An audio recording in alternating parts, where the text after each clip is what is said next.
What's good, peeps? What's happening? How's everyone doing? Hopefully you're all doing very, very well. Don't forget to press that subscribe button. If you are new to the channel, don't forget to like and share the vids as well. Thank you very, very much. All right. I feel like the fallout of this Teofimo Lopez-Vasyl Lomachenko fight is still happening. I feel like it's still happening.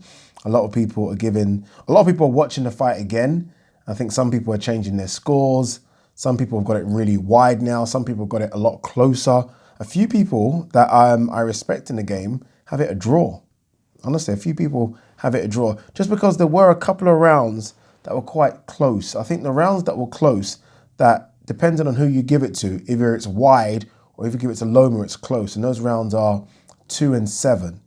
If you give Loma 2 and 7, because I think most people give Loma 8, 9, 10 and 11, then you got that fight really close. Again, I had the fight 7-5. I've watched it 2 times in full.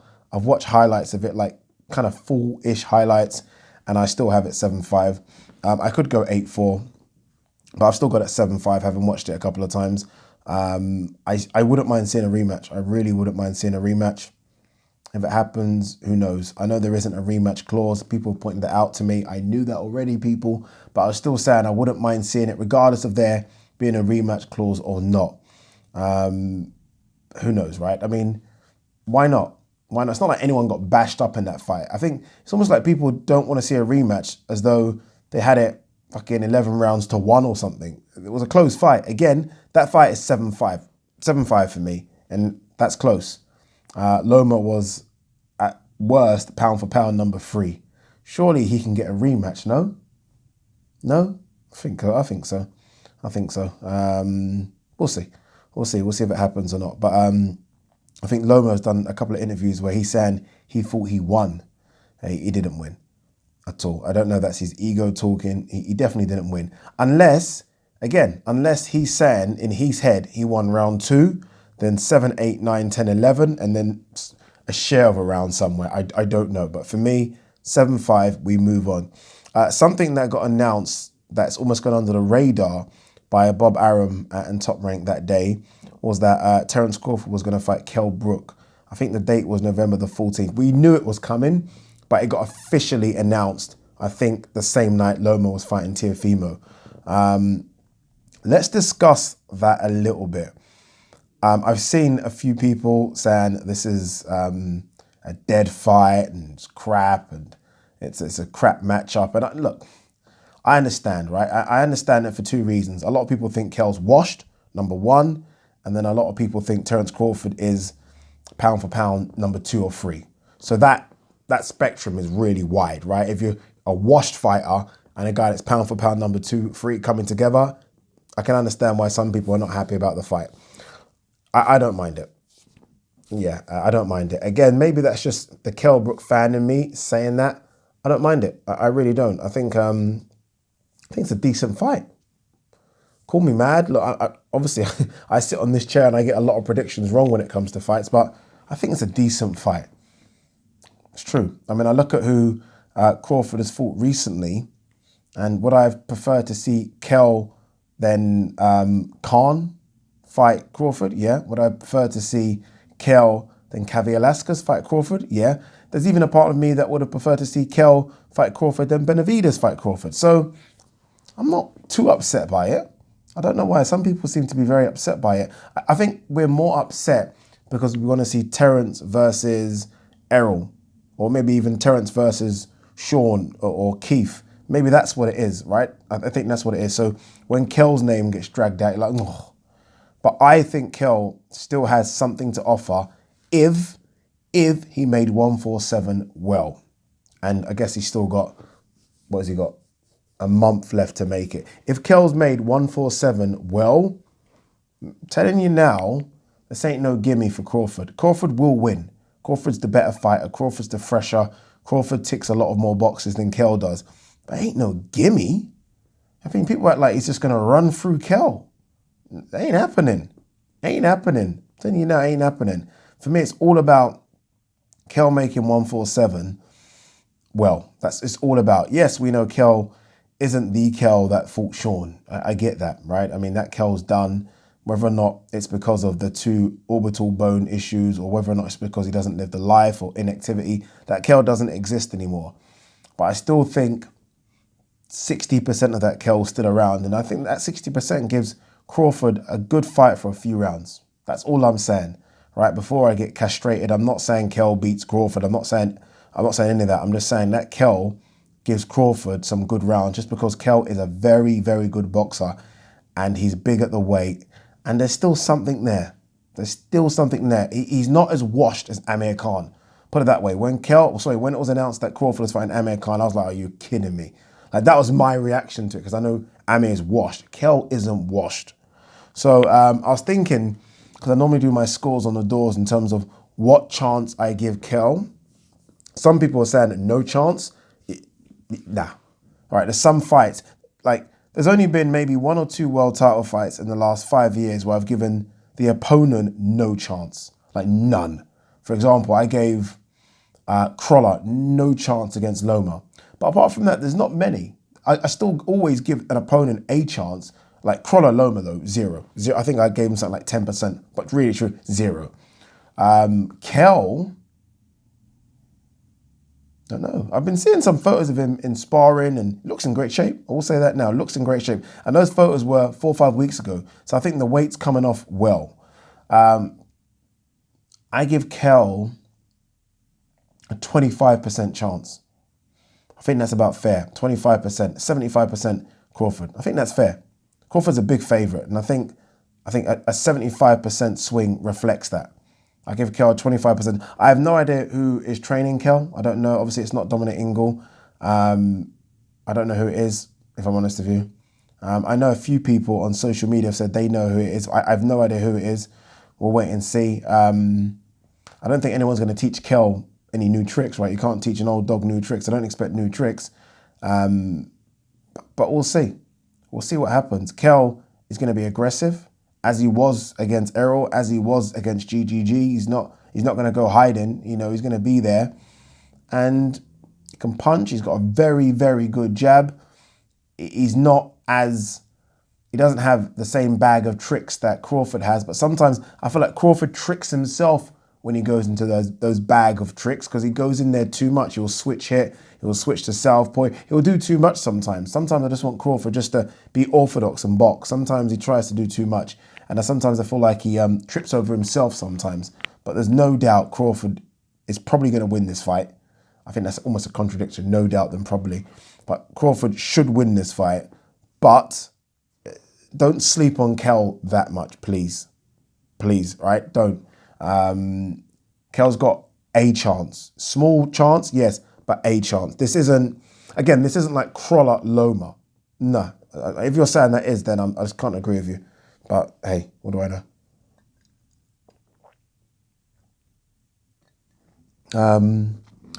What else is happening in the world of boxing? I see Terry O'Connor, the the judge for Ritson versus Vasquez. I think the British Boxing Board of Control have called him for a meeting or something. I think they announced it on their Twitter page. I don't know. We'll see what happens. Obviously, I don't think they've called him to a meeting because of the scorecard. I think they've called him to a meeting because of that image that's going around and whether that image was a mobile phone or his actual scorecard that he was looking at. I don't know. Whatever it was, even if it was the scorecard, which is a bit better than looking at your mobile phone, obviously, but even if it was the scorecard, why are you looking at a scorecard when a fight's happening right in front of you? What have you got? What are you totaling up, right? So let's see what they do with Terry O'Connor. He has a long relationship with them. So I doubt anything's going to happen. He's probably personal friends with some of the people that he's going to actually see. So I doubt anything's going to happen, but I do think they needed to put out some sort of statement about what's happening, and that's all they're doing. Do I think they're going to suspend him? Maybe for a month, maybe, and that's it. So he might miss 1 or 2 fights. That is it. Honestly, that's it. I can't see anything else happening. On the back of that Loma Teofimo upset, I think Eddie Hearn tweeted it, and some others as well, about the potential of an upset between Usyk and Chisora. I think it's slightly different, right? Teofimo was the young, hungry bull coming up. Young and hungry aren't 2 words that I associate with Derek Chisora. Bull I do, but not young and hungry. Actually hungry maybe, but definitely not young, right? So no, I don't expect an upset in Chisora Usyk. Again though, this is boxing, right? I mean, if you guys have been watching boxing as long as I have, upsets happen. Upsets happen all the time, right? I think we've seen some big ones in the last couple of years. None bigger than Ruiz Joshua. So look, anything can happen, but I just feel like it won't this time. Although I expect Chisora to do well. I expect Chisora to do very, very well. But then I just expect Usyk to go through the gears. But I expected Loma to do that as well. So I don't know anymore, but we'll see. We'll see what happens. That fight, October the 31st. All right, quick one as well. UFC coming up this weekend, UFC 254. TalkSport have just announced that they have coverage of it. I'm going to be hosting, and Adam Cattrall and Nick Peet from Fight Disciples do their stuff with BT Sports as well. They are there in Fight Island. They're commentating. So that's very, very good news. So if you are a big UFC fan and you're watching it, I mean, I suggest you watch it on mute when you're watching it on BT Sports and listen to their commentaries. I think they're two of the best at it. And it's just a different type of commentary as well. So, yeah, it should be a fun one. What else have we got to talk about? Let's have a swig of this first.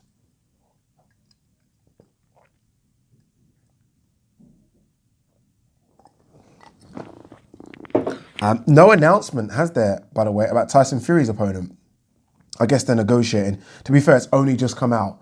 Well, only just been announced that Tyson Fury isn't fighting Deontay Wilder. So I'm guessing they're trying to find out or see what they can do. It's going to come down to pounds and pence, I think. I think some fighters are going to price themselves out of this fight, but we'll see what happens with that. All right, let's have a look and see what's going on in the world of boxing. Murat Gassiev gets new opponent. Sefer Seferi out with COVID. I mean, Gassiev hasn't fought for nearly 2 years, and it's just opponents. First it was Kevin Johnson, Sefer Seferi now.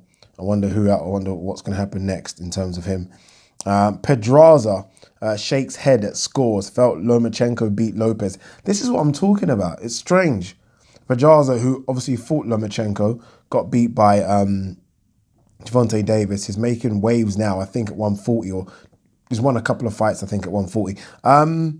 Some people are scoring it. It's weird. It's a weird one. Again, I am 100% 7-5 Lopez, but I think some people are giving 7 to Loma, and that makes it really close. But Pedraza is saying he thought Loma won. Strange fight. I don't know what he saw there, but strange fight. Well, let's see if there's any other stories. I don't think there's much, A lot was made on this Loma Lopez thing and other bits, but nothing really about anything else. Okay, this is a bit of a story here.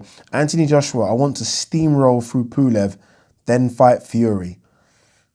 We have to wait and see, right? We have to wait and see. I like that, though. I like the idea of him saying steamroll rather than outbox and outsmart and maneuver. Steamroll suggests to me we might see a bit of the old AJ, which is what I think you need for someone like a Pulev. I don't think AJ needs to be on the back foot and fight Pulev like he did Ruiz. I think I just needs to meet him mano in the center of the ring and just be the bigger, stronger. Use a bit of that, obviously, right? You're not trying to impress anyone by getting knocked down yourself, but I want to hear AJ say steamroll because I want to see AJ bigger. I want to see him stronger. I mean, seeing AJ 16 stone, I can't remember what the weight was, but just under 17 was strange for me to see him that small on the scales. Like, geez, what's going on? Seeing him now in Sheffield does look a bit bigger. So I expect to see AJ in and around that 17-7, 17-8 mark. And then I think he will steamroll Pulev. Well, I hope he does anyway. And then we'll see if it's Fury next. Don't think it will be, but we'll see. I really don't think it will be, just because this is boxing, right? Boxing never gives us what we want just that easy. We have to wait and wait and wait. So we'll see. And we'll see what happens to Deontay Wilder. I mean, Deontay Wilder's camp, again, haven't said much. I think Shelley Finkel's left a few statements talking about this rematch clause. And I don't think it's as hook line.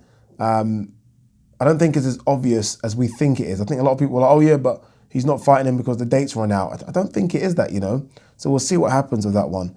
Because, again, we haven't heard from Shelley Finkel yet. We haven't heard from Al Heyman, who we never hear from, but we've not heard from Deontay Wilder. And I'm guessing something's happening behind the scenes here. We'll see. I like what Eddie Hearn said about this scorecard, this Ritson Vasquez scorecard. He said it was a disgrace of a card and terrible for the sport. He's talking about, obviously, the 117, 111 card. So it's good that he's saying that. I think he needs to say that because a lot of people obviously start labeling it at him like it's his fault, right? Like there's some corruption and it's his fault. So I think it's good that he said that. And I think it's important as well. Yeah, I think that's it, people. There's not much. Let's have a quick look on Mr. Coppinger's Twitter page. See if there's anything floating around that we can have a good old chinwag about before I go to bed. It is just coming up to midnight here. Yeah, midnight, people. It's been a long ass day. I went from TalkSport. So I did TalkSport today from 2 to 6. And then I had to do something, or didn't have to, but I thought I wanted to do something with AFTV. AFTV, yeah, and that was for a couple of hours. And now we are home. All right, what's this? Nothing really. A bit here on, I'd love to know how many people watch this fight on ESPN. I'd love to know the numbers. Remember, it wasn't on pay-per-view. I'd love to know. In terms of a potential, we'll wrap up actually. In terms of a potential pay-per-view fight in about 12 months, a pay-per-view fight that does over 1 million pay-per-views. And that is a magical number, by the way. Don't sleep on that number. Teofimo Lopez versus Gervonta Davis is massive. The only problem is that I don't know if... Teofimo is not going to stay at 140 for a year. And I don't think Gervonta Davis is big enough to go to 140. That's the only issue. Like, it's ripe right now. If Teofimo can stay at 135 now and Gervonta beat Santa Cruz coming up, then, like, honestly, you could do that fight next year. And I think if there were crowds, it would sell out any arena in America and it would do 1 million pay-per-view buys now. It'll be promoted so well. Gervonta Davis versus Teofimo is a super fight. I don't think Devin Haney is. I don't think Devin Haney has that pull yet. Gervonta Davis does. We'll find out how much he does by how many pay-per-view buys Leo Santa Cruz does. And, you know, Floyd, all that kind of power and push behind that. And then you got Teofimo, who right now is a pound for pounder.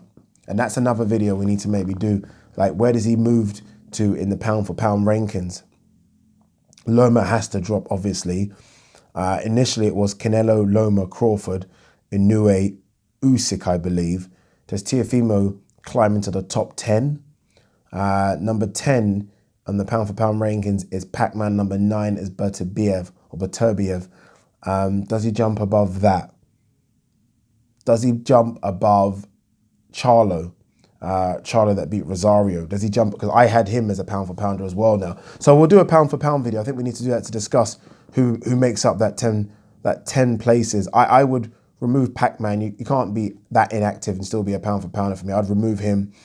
And I think, I don't know, about to say, there's even arguments about Josh Taylor. Josh Taylor should be in. We'll do a video. I think we need to do a video and I'll give you my opinions and you can give me yours. Peace.